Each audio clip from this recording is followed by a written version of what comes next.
What you guys, got another video on how to install Windows 11 using the latest version of Rufus. Now this does have some form of debloat tools in it that actually debloats Windows during the installation. So I thought we'd take a look at how you can do that, because I did make a video about the new beta version. That's what we're going to be using here, but I didn't show you the full process. And in this video, that's what we're going to do, because I promised the other day that I would do that for you.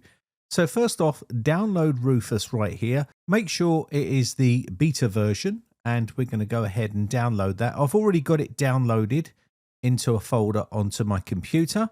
And once you've got that downloaded, you're going to also need to get yourself Windows 11. And you can get that from Microsoft's website. It's always best to download ISOs from the main source, which is Microsoft. And you can go down to the very bottom where it says download Windows 11 disk image ISO for x64 devices. Click on confirm and choose which language you want. I'm going to go for English International. Click confirm, and this will then give you the download button to download Windows 11. I'm going to save that into my downloads folder right here. So this is Rufus, and you can see device is my USB flash drive that I've got plugged in. It's 128 gigs. You don't really need one that big, but that's the size that I have available. Boot selection, this is your Windows 11 ISO that you've just downloaded. Select that and get that also added. Your standard Windows installation is normal, so leave that as is. GPT is the modern UEFI BIOS, and MBR is the old legacy style BIOSes. So we're going to choose GPT because I have a modern day computer here. Next, we got the volume label. This is what you can call your USB flash drive. So I'm going to call this, say, Win11-25H2, because that's the version that we're going to be installing. And you can pretty much name this how you like. So that's how I'm going to do mine. NTFS is perfectly fine. And all you need to do now is click start. Now, quick disclaimer, information provided in this video is for educational and entertainment purposes only. Any actions you take based on this video is strictly done at your own risk and decision. I'm not responsible for any loss of data. Make sure you back up your data and create restore points whenever possible. Always do your own research and understand that changes will be made to the operating system. So these are the options that you've got for the Windows user experience. So the top one is for unsupported hardware. That is to install Windows 11 on unsupported hardware. I don't need to do that in this machine because it's a modern day computer, so I can uncheck this if I want to, and that's what I'm going to be doing. Now, all of the top ones you're seeing here are just pretty much the same as what they've always been, but there's a couple of new features inside the Windows User Experience panel, which is what I want to cover, because these are the ones that people are not familiar with. So you can choose what options you want to install on your system, because everyone's going to have different options that they want. So just read the information bubbles that pop up when you highlight over them, and this will help you understand what these options are. So just check mark the ones that you want to use on your installation.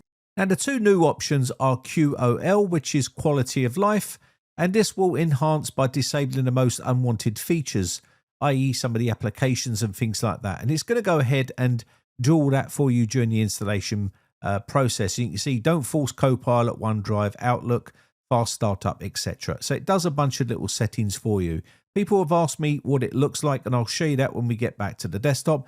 Now, the silent version right here, this version right here, you need to check mark all of these to be able to use this feature. I'm not going to be covering this in this video, but basically, in a nutshell, if you've got one drive on your computer, it's going to erase that drive, remove all the partitions, and install Windows onto that actual drive. But if you've got multiple drives, it could run the risk of erasing the wrong disk, and that's why I'm not going to be covering that, because it can lead people to obviously lose data.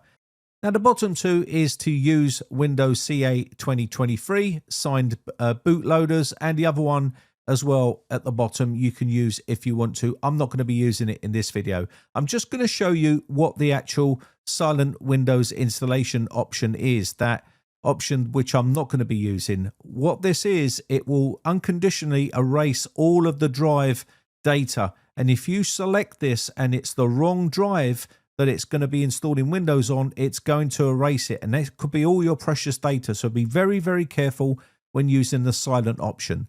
Once you've made your selection, click OK, and it will then create the bootable USB flash drive. Now you will need to go over to your manufacturer's website. In my case, I have a Minis Forum Mini PC, so I want to make sure that I have all the drivers available, especially when using something like Rufus, because if you're doing this on offline mode, what's going to happen is it's not going to download and install all of the drivers, and you would end up with your Wi-Fi drivers and your network drivers sometimes missing, and this also can cause a major problem if this is your only computer that you have available. I have multiple computers, so I can always download the drivers, so it's not a big deal.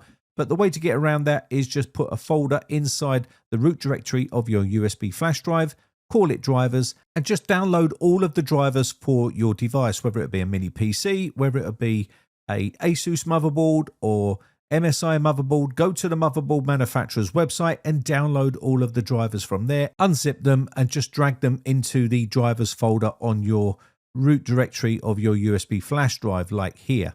You can see that. Now, Rufus uses a unattended .xml file, auto unattended, unattended.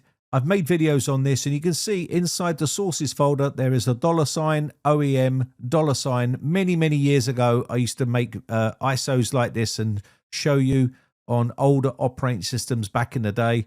But this is basically it. It's an unattended XML file, and it has all of the settings inside here. And they have all this information on Microsoft's website, how to create these. I've shown you how to create these before. You can make complex ones or you can make pretty simple ones. This is a pretty simple one, but there is ultimate ones out there which you can use, which will completely turn off all of the settings during the installation process. It does add a bit of time on the installation, but it does work very well. Next, you're going to need to go into your BIOS, and you'll need to change the boot order on your USB flash drive to the first boot order so it boots to your USB. So I'm using either F2 or delete key to get into the BIOS, and I'm just dragging up the USB flash drive to the top and click save and exit. And now I can click on the boot button right here and it will boot up. Or you just restart the system and it should boot to that USB flash drive. And you should see something looking like this unless you're using the silent install, and it will just go ahead and install Windows without any interaction. We're not covering that in this video today, but you can see right here, it's just like your standard Windows installation. So once this populates, it's just searching for disks, and it will go ahead and it will start to install Windows like you see right here. Pretty standard stuff. Once it's completed all of that stuff, and you've gone through the out-of-box experience, it will start to load up and get to the desktop. I think the main part of this video is to show people what actually happens when you get there. So this is it.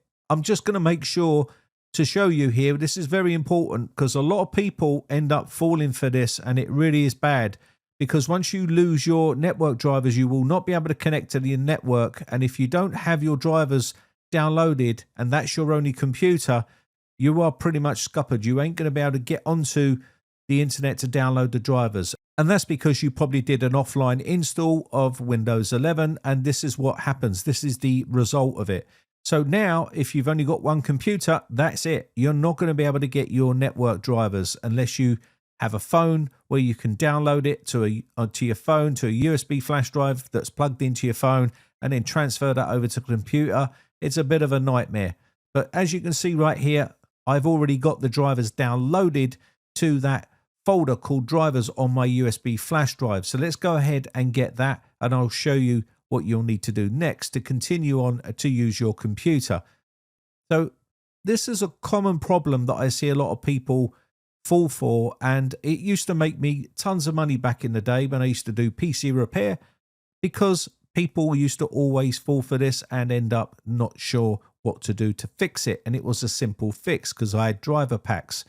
And now you can see right here, I'm just going to install all of the chipset drivers and all the other drivers onto the system. I'm not going to bore you with all of that. I've installed all the drivers, and it's important that you check for Windows updates as well, because this will also download any sort of drivers that it needs and get that all installed. Now you can see right here, there isn't much on the system. There's still a few bits and pieces like Feedback Hub, Game Bar, and also Media Player, Microsoft 365 Copilot, Microsoft Clipchamp, and also we got Microsoft News and a bunch of other stuff that was left behind. So it's not the ultimate debloating method to get a nice clean operating system. But again, it's probably achieved the goal that you set out to do in the first place, which was install Windows 11 the way you want it. Now, I will say that there's other options out there which are better, which will completely clean out all of this stuff, and I've made videos on that in the past. Again, there's nothing stopping you now getting back to the desktop here and running some sort of tool to finish off the rest of the job if you wanted to. You're still going to have to go through and do a bunch of settings here because it hasn't turned a lot of these off. It has done some of them, but not all of them. So you're going to need to go through here and basically still tweak it and do a lot of tweaking to the settings to get it the way you like. So if you're looking for a more in-depth method and to be able to get all this done properly, you've got different methods you can use like batch files, PowerShell scripts, Titus text tool, WinHance. There's loads of them out there that you can use to do this job for you. But if you're happy with the results here and just tidy up a little bit more afterwards, then that's the results you can get using the brand new Rufus beta. Anyway, with that said, let me know your thoughts in the comments section down below. My name has been Brian from briteccomputers.co.uk.